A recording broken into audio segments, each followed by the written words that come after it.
Hello दोस्तों, स्वागत है एआर ज्ञान के एक और वीडियो में। आज का हमारा टॉपिक है सिटीजनशिप यानी नागरिकता, इसका भाग 4। आज का वीडियो शुरू करने से पहले आप सबसे मेरा निवेदन है कि आप लोग मेरे इस चैनल को सब्सक्राइब कीजिए। व्यूज़ तो आ रहे हैं, 100 से अधिक व्यूज़ हो गए हैं, फिर सब्सक्राइब बहुत कम है। अगर आप चाहते हैं कि ऐसे ही नॉलेजेबल वीडियो मैं बनाता रहूं और आपके एग्ज़ामिनेशन में ये आपको सहायता करे, तो आप प्लीज़ इस वीडियो को शेयर कीजिए और सब्सक्राइब ज़रूर कीजिए, ताकि मैं और भी ऐसे ही अच्छे वीडियो लाता रहूं और आपके एग्ज़ाम पॉइंट ऑफ व्यू से आपको हेल्प मिले। चलिए आज का टॉपिक शुरू करते हैं। आज का अनुच्छेद है 11, आर्टिकल 11। नागरिकता संबंधित कानून संसद बनाती है, यह जिम्मेदारी गृह मंत्रालय को दी गई है। गृह मंत्रालय मतलब हमारे कौन है गृह मंत्री? अमित शाह जी। नागरिकता बनाने का कानून जो है, इसमें क्या क्या प्रावधान जोड़े जाएंगे, किस किस प्रावधान को हटाया जाएगा, क्या क्या नए नए प्रावधान जोड़े जाएंगे, ये सब चीज़ कौन देखता है? हमारी संसद देखेगा। और ये सब चीज़ बनाने की जिम्मेदारी संसद में किसको है? गृह मंत्रालय को है।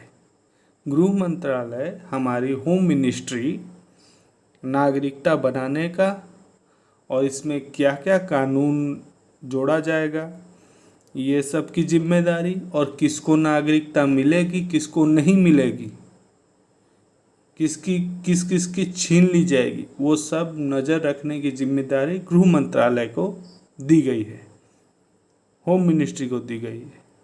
चलिए अब जानते हैं नागरिकता प्राप्त करने की कितनी विधियां हैं। पहला, जन्म के आधार पर। जन्म के आधार पर भारत में जन्म लेने वाली सभी बच्चों को नागरिकता दी जाएगी यदि उनके माता पिता भारत के नागरिक हो तो। कोई विदेशी आके यहाँ पे घूम रहा हो, टूरिस्ट हो, और वो किसी बच्चे को जन्म दिया हो, तो उसको नागरिकता नहीं मिलेगी, वो बच्चे को नागरिकता नहीं मिलेगी। अगर उसके माता पिता भारतीय हों और वो बच्चा भारत में जन्मा हो, तो उसे नागरिकता मिलेगी। दूसरा, विदेश में जन्म लेने वाले बच्चों को भी नागरिकता दी जाएगी यदि उनके माता पिता या दोनों में से कोई एक भारत का नागरिक हो। समझ में आया? जो घूमने गए हैं विदेश में या फिर कोई नौकरी करने गए हैं, तो उनके माता पिता या या वो दोनों, माता पिता में से कोई एक या दोनों भारतीय हो और उनका बच्चा विदेश में जन्म लिया हो, तो उसको भी नागरिकता मिलेगी। तीसरा, किसी विदेशी राज्य को भारत में मिला लेने पर वहाँ के लोगों को नागरिकता दे दी जाएगी। अगर हम लोग सोच लीजिए, हम पाकिस्तान के ऊपर हमला कर दिए, लाहौर तक चढ़ गुजरे। अब लाहौर से लेकर लाहौर में जितने भी लोग हैं, उस समय जितने भी लोग रहते हैं, वो सबको भारत की नागरिकता मिलेगी। क्यों? क्योंकि उसको हमने जीत लिया है, वो अभी भारत का अंश हो गया है, तो उसको तो वहाँ पे जो लोग रहते हैं उनको तो नागरिकता मिलेगी। जैसे कि पहले सिक्किम का भारत में विलय होने के बाद के निवासियों को दी गई है। जब सिक्किम को भारत में मिला दिया गया तब उन सब निवासियों को भारत की नागरिकता मिल गई कि नहीं। पहले तो सिक्किम आज़ादी के बाद पहले सिक्किम हमारे पास नहीं था। उसको पहले दिखाए कि पहले 2 साल देखो भारत में रहकर, अगर तुम्हें अच्छा लगे तो भारत में रहना, अगर नहीं अच्छा लगे तो अलग रह लेना। तो सिक्किम देखा कि भारत में रहकर उसे सब कुछ सुविधाएं मिल रही है, अगर अलग हो जाएगा उसको कोई सुविधा नहीं मिलेगी, बहुत मुश्किल से मिलेगी। तो वो राजी हो गया और सिक्किम भारत का एक अभिन्न अंग हो गया। अब चौथा, पंजीकरण।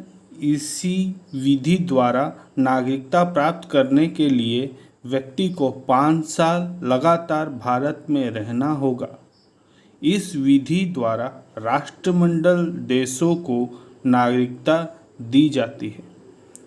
मतलब कोई भारत का मित्र देश है, उस देश में से कोई व्यक्ति भारत का नागरिकता लेना चाहता हो और वो भारत का शुभचिंतक हो, भारत के प्रगति के मार्ग में उसे आगे ले जाता हो, तो उसे भी नागरिकता मिलेगी।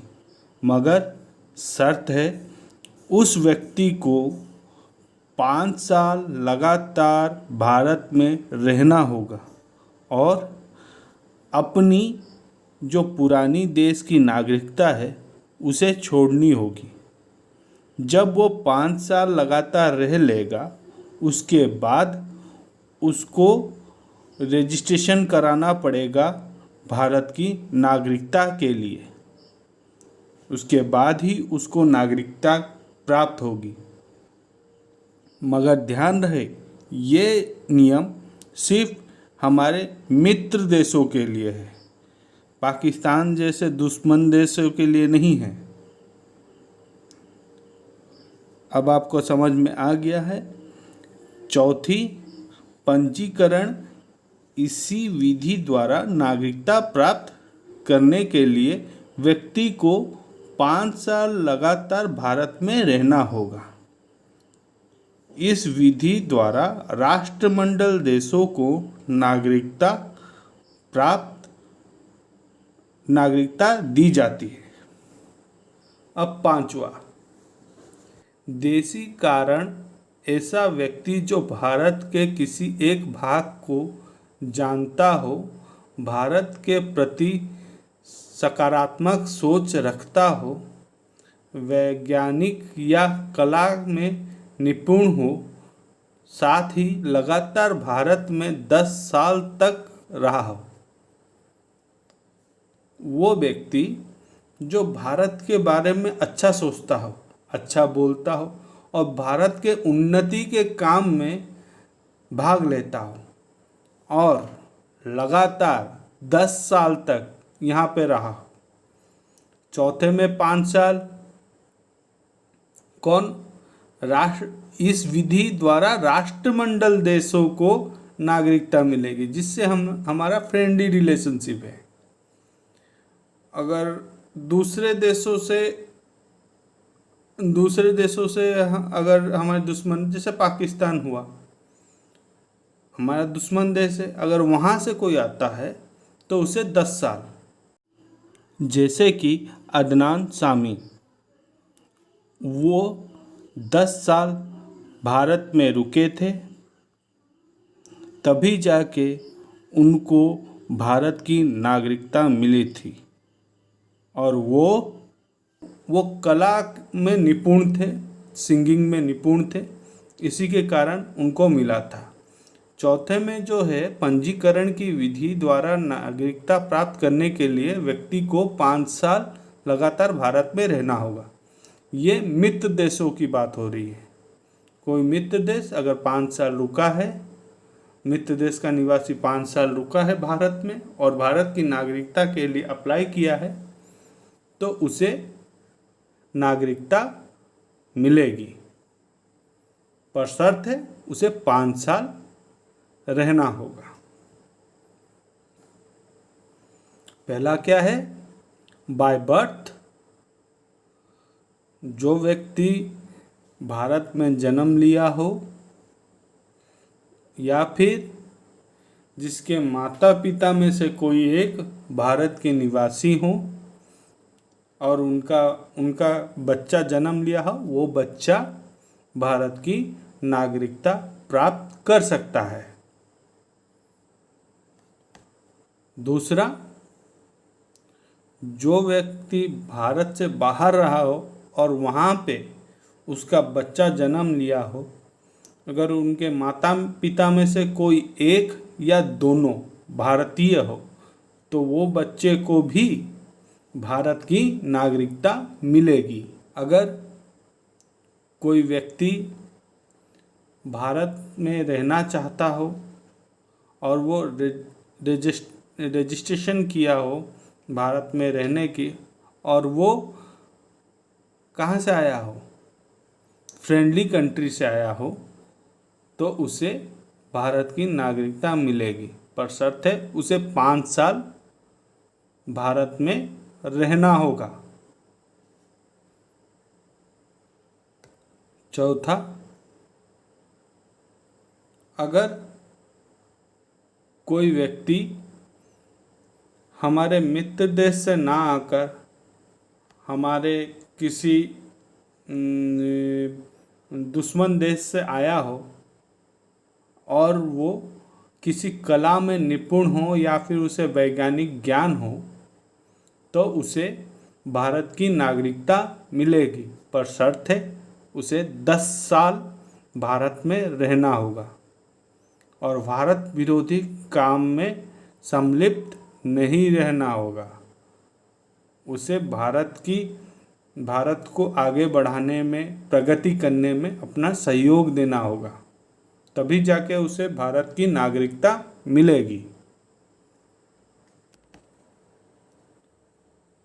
पांचवा और सबसे आखिरी कारण है, अगर हम किसी देश में आक्रमण किए या फिर कोई देश हमारे साथ मिलना चाहता हो तो उन लोगों को भी नागरिकता मिलेगी जो उस देश में रह रहे हों, जो उस जगह में रह रहे हों, जैसे कि सिक्किम, पौंडीचेरी, जैसे कि सिक्किम और पौंडीचेरी भी। Pondicherry become a part of India. The government of India issued the Citizenship Order 1962 under the Citizenship Act 1955।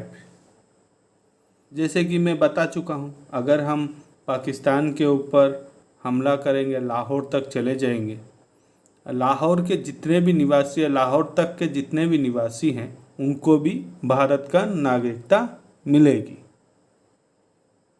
अब आप सब समझ गए, सिटीजनशिप का टॉपिक ओवर। मेरे इस नॉलेजेबल वीडियो को आप लाइक कीजिए, सब्सक्राइब ज़रूर कीजिए, ताकि ऐसे ही मुझे मोटिवेशन मिलता रहे और मैं आगे वीडियोस बनाता रहूं। अगले वीडियो तक के लिए आपसे इजाज़त चाहता हूँ। बाय।